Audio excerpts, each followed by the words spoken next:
Bueno, entonces ya iniciamos aquí el ejemplo. Entonces, vamos a iniciar, como les decía, o como decía, toda la explicación de cómo vamos a estructurar y para qué vamos a estructurar y cómo lo vamos a estructurar y qué es lo que vamos a obtener. Entonces, vamos a partir del qué hace.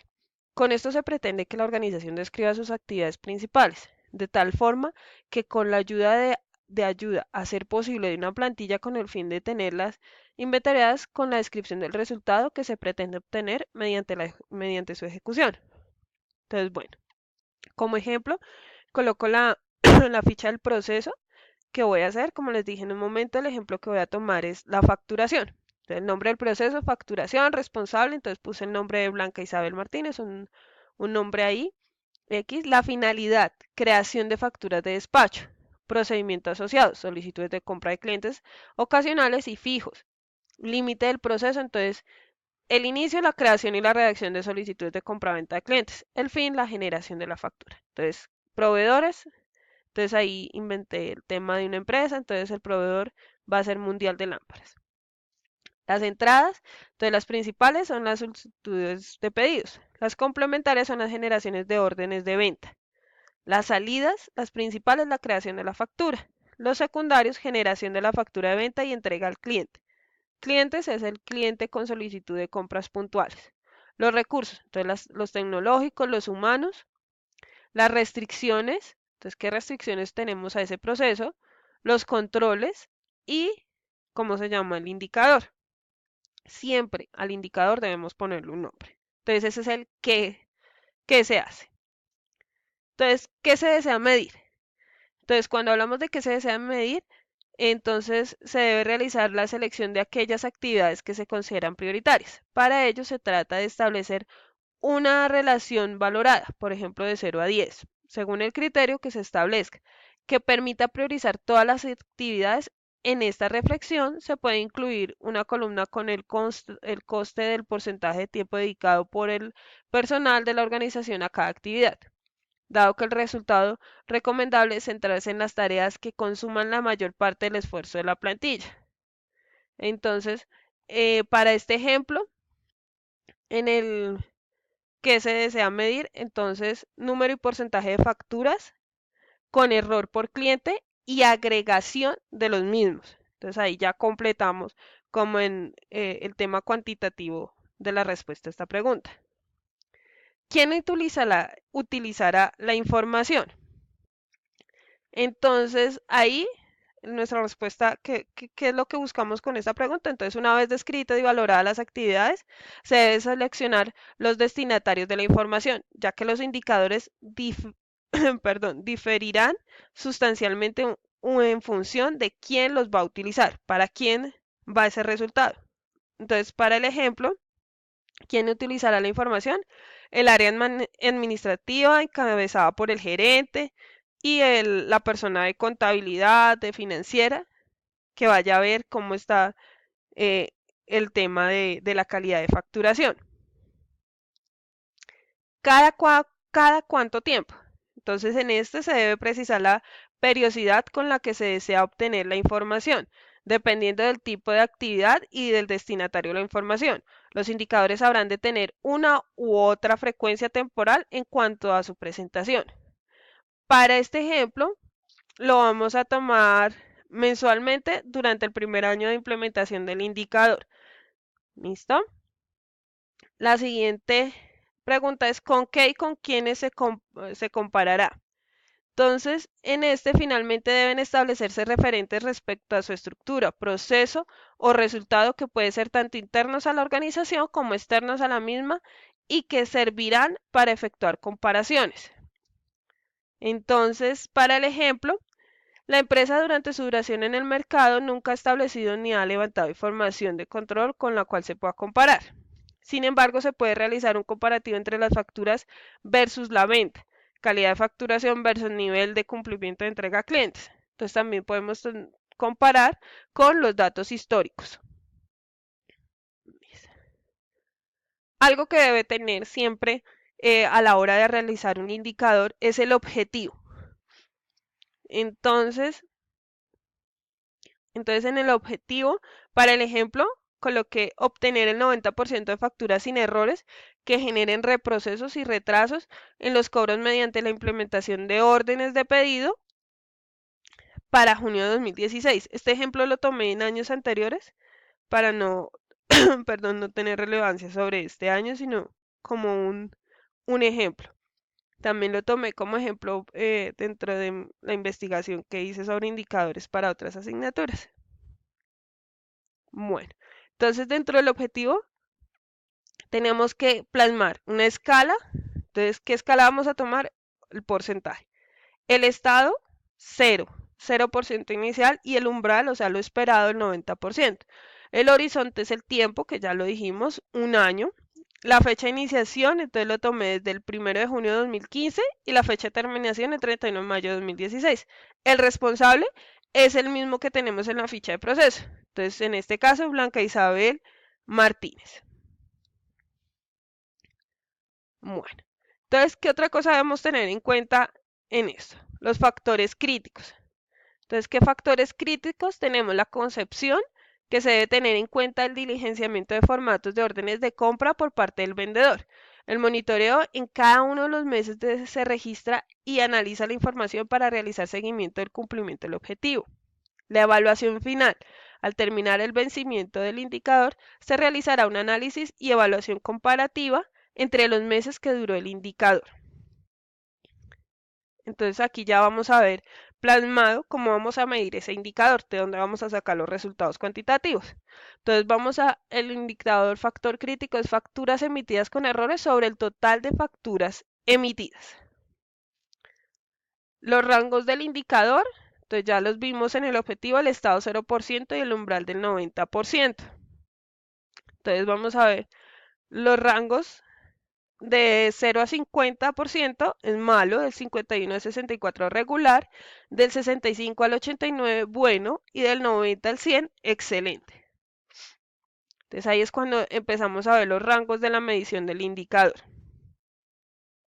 Bueno, el diseño de la medición. Entonces en el diseño de la medición vamos a tener unas fuentes de información y quién va a llevar ese registro interno, cómo lo vamos a llevar. Entonces la frecuencia mensual. Presentación de la información la va a hacer el gerente, en este caso lo pusimos como Blanca Isabel Martínez. La recolección de información va a ser las órdenes de compra y las facturas de venta. La tabulación de la información la va a hacer el mismo gerente, el análisis de información el gerente, la presentación de la información va a ser el gerente. En algunas empresas o en algunas áreas van a ser los auxiliares, los analistas, supervisores, coordinadores. Bueno, ¿qué recursos? Entonces, ¿por qué debemos tener en cuenta los recursos? Porque debemos saber cómo vamos a sacar la información, los datos para el indicador y cómo los vamos a plasmar. Los recursos para este indicador son los cotidianos de la labor. Solo se anexa una planilla de control de órdenes de venta en el cual se tendrá en cuenta el nombre del vendedor, el cliente, cantidad, valores, entre otros. Al igual, este formato se podrá tener como apoyo para las comisiones de venta, por lo que estamos hablando que es una comercializadora de lámparas. Entonces, la estandarización y formalizar todos los datos. Entonces, ¿cómo vamos a hacer eso? Entonces, la pertinencia va a ser en las mejoras en el proceso. Los valores y rangos, pues, porcentajes y monetarios. Las fuentes van a ser la planilla y facturas de venta. Los procesos son el proceso como tal va a ser la venta de productos, la frecuencia mensual y los destinatarios van a ser los gerentes y supervisores. Mantener y mejoramiento.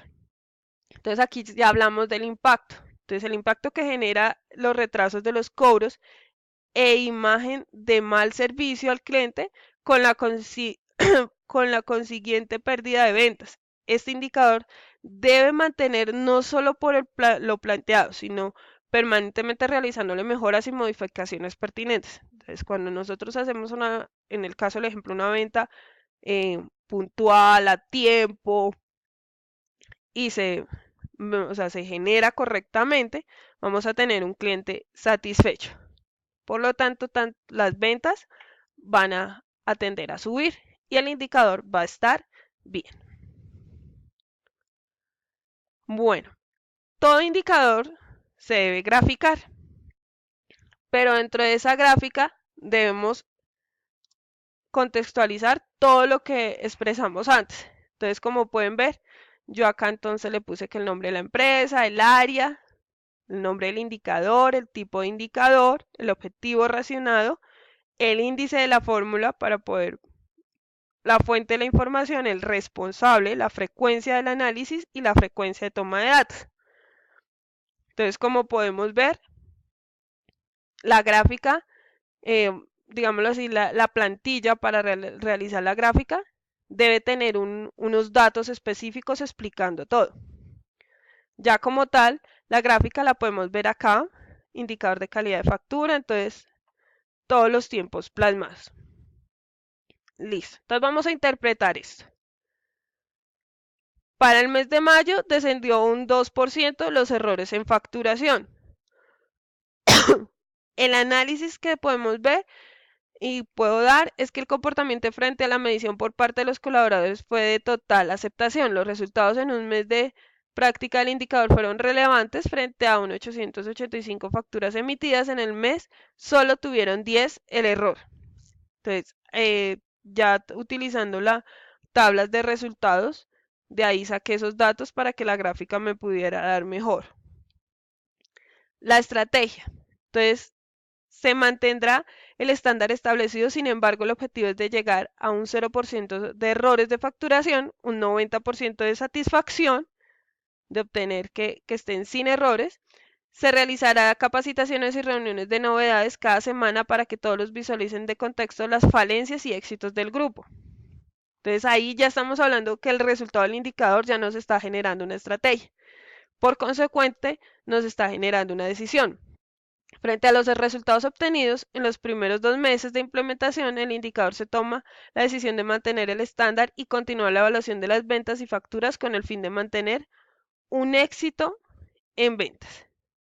Entonces, podemos ver que los indicadores de gestión nos permiten evaluar, nos permiten mejorar, nos permiten analizar, generar estrategias y hacer planes de mejora. Perdón. Esto nos ayuda demasiado. Los indicadores de gestión es algo muy vital y muy importante para una empresa, una organización, el área logística. Es muy importante. El medir, aprobar, ajustar en los sistemas de indicador se deben hacer frecuentemente. Hacer una estandarización, crear los planes de mejora siempre se debe tener como resultado de los indicadores. Los indicadores de gestión pueden tener errores, como medir la actividad en un lugar del desempeño, proveer datos menos útiles y una sobrecarga de información. ¿Cómo podemos evitar esto? Focalizando los objetivos, focalizando los objetivos claves de la organización, manteniendo la atención en las metas esenciales. Siempre invertir el tiempo en desarrollo de buenas medidas de resultados, aun cuando esto no es una tarea fácil. Los indicadores maliciosos se pueden reducir estableciendo indicadores de gestión equilibrados, verificando la data involucrada en ellos. Siempre debemos ver la necesidad del indicador. No podemos crear indicadores porque sí, tienen que tener un fin, un objetivo para poder dar. También tenemos que tener en cuenta que la calidad de los datos debe ser alta y los principios para establecer comparaciones deben establecerse por consenso. O sea, no debemos presentar datos erróneos. Entonces, con esto le doy fin a la actividad. Espero haber explicado correctamente el tema y agradezco la atención prestada. Gracias.